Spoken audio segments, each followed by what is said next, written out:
Many thanks to Squarespace for sponsoring this week's video.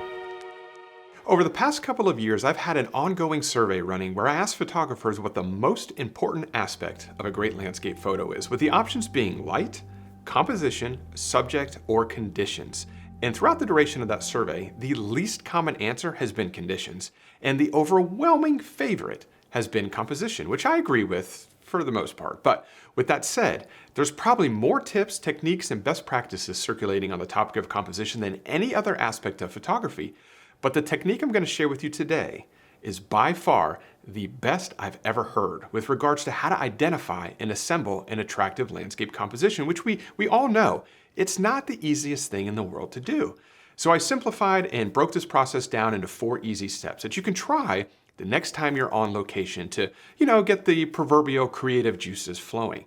So to jump right into it, the very first step is something that I like to call stop and stare, and it's one of my favorite aspects of photography. I firmly believe that photography is not all about the end result.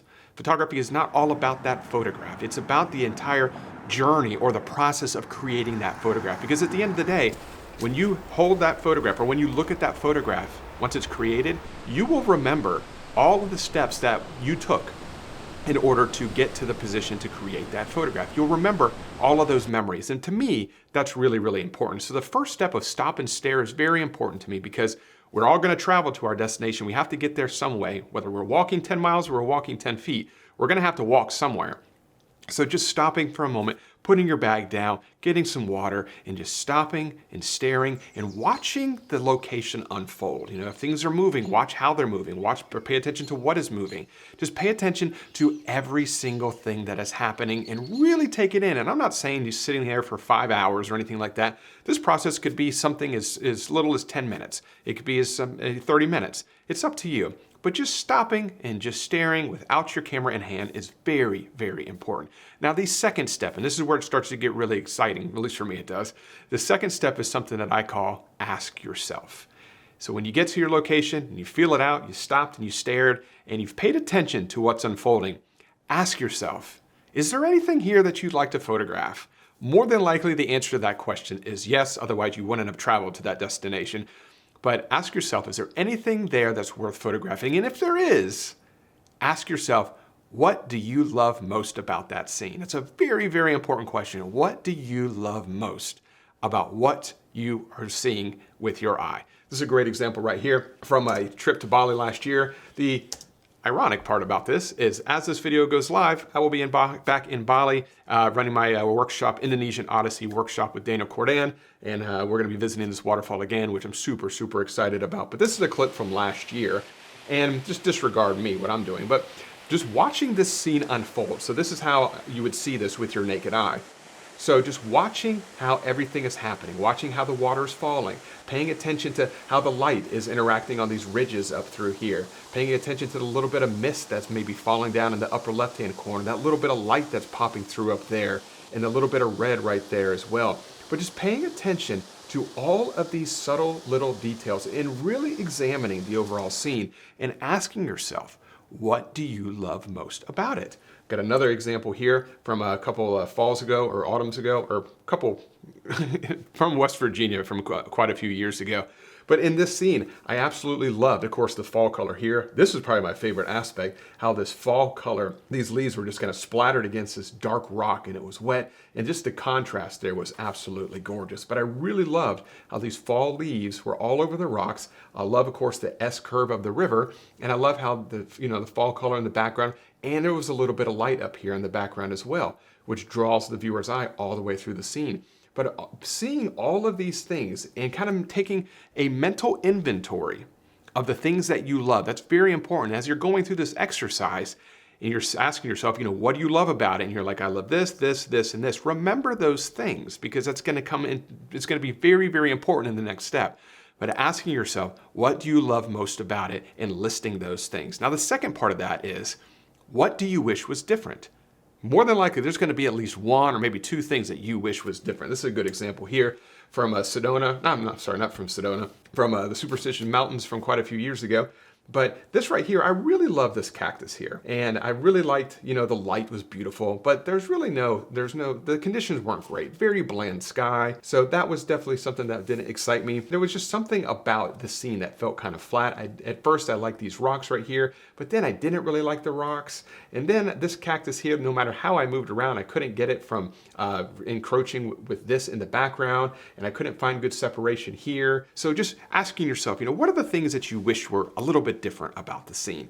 Another good example from that same scene in West Virginia, this log right here coming into the scene, I don't know if you noticed in the first time, that was the number one thing I did not like about this scene. But there was really nothing I could do about that. But just understanding what are the things that you don't like. So at this point, we've already stopped, we've stared, we've relaxed, we've taken in the scene. Now we've done a mental inventory of the scene. We know what we love about the scene, and we also know what we do not love about the scene. I was gonna say hate, but I don't want to use the word hate, but what we don't love about the scene or something that we wish was different. So we have these things in our mind. Now there's, I don't want to call this an equation, but it technically is an equation, but it's basically the idea that light plus subject plus conditions equals composition. Something that I kind of think about from time to time, and when I'm on location, I kind of think about that, and it helps me a little bit so pay attention to light, subject, conditions. I don't know why I said it like that. Light, subject, conditions equals composition. So it's just kind of a little composition equation that sometimes helps me out. But the third step here is something that I call assemble the pieces. So if you think about all of those things that you just said that you loved, so once again, let me play this clip back here, fast forward a little bit so you don't have to see me lumbering into the water. But if we pay attention to those things that we love, the color in the leaves here, how the water's falling, the conditions over here, the color up here. If we remember those things, let me pause that. Those are the pieces to our puzzle. And those are very, very important. So now you want to start to kind of assemble those. Now what's so interesting is, obviously, like if you're putting a puzzle together in, say, your kitchen or your dining room, you can move those puzzle pieces around. Unfortunately, we do not have the power to move this waterfall. I can't move that rock. We can't move mountains, trees. We can't really move anything in a landscape scene. But what is so cool is your camera can. And when you're in this step 3, assemble the puzzle pieces, you want to go handheld. And by moving your camera around in different locations, whether it's a little bit lower, a little bit higher, angled this way, angled that way, left, right, you can move parts of your scene. It's insanely fun to experiment with, but that's how you're able to take your pieces of your puzzle and start to move them around. And when I survey this scene, I knew everything that I love about it, and this is the photograph that I came away with. As you can see, I love this part of the waterfall right here. I have a little bit of that color right through here. I got some of the red color up here as well. I got a little bit of that light, and I got all of that atmosphere up here, and I also got all of the light hitting these ridges. So this is the way the scene looked, and this is the way that I captured it. Here's another good example from Yosemite National Park. If you were to see this waterfall in real life with your naked eye, this is what it looks like, which is an amazing waterfall. And one of the big features is it's like multiple waterfalls falling into one another, ultimately coming down right here. So I was taking a survey of the scene. I really like the light, early morning light. I love the waterfall. I like how the waterfall was kind of splitting the trees in the center. Those were the things that I really liked about that scene. And I'll show you the final image that I captured from this, but I want to show you one more example. This is from the Dolomites in Italy. This is how this scene would look with your naked eye. There's a lot of things that I liked about this as well. I love the atmosphere. Most of all, I love the person that's right down here. I was trying to zoom in, but it didn't work. I think you can see him. I love the person there, and I like the peaks. Ideally, I would have liked to have been able to get the person lined up with all of these peaks, but I couldn't walk out much further because I would have fallen off the cliff. But taking that mental inventory, what are the things I like and what are the things that I wish was a little bit different? And then in step 3, assemble those pieces. And you want to do this handheld by just walking around. You already know in your mind what's most important to you. And once you know that's oftentimes the most difficult part. It's just figuring out what are the things that are most important to you, because the things that you love, the things that are most important to you, those are going to be the things that you ultimately want to put in your composition. Those are going to be the things that you want to show off. So what I like to do is just kind of walk around handheld. You can actually see me doing that in that waterfall clip. Handheld, just wandering around trying to put all of those pieces together. And what's interesting about this is that you've already been doing this in some type of manner when you were on location. When you're on location, you're obviously thinking to yourself, what are the things that excite you most about a scene?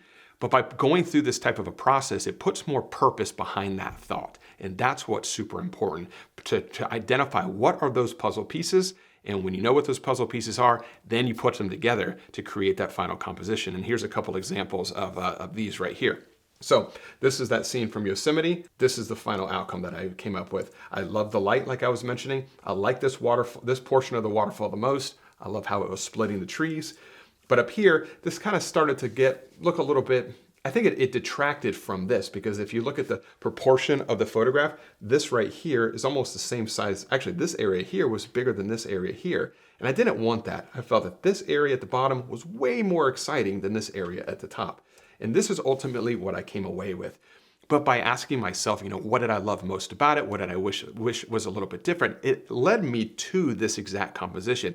It helped me to understand that, Mark, to capture what you are thinking about, you're gonna have to zoom in. You're gonna have to put on a long lens, and you're gonna have to zoom all the way in and cut out that area at the top.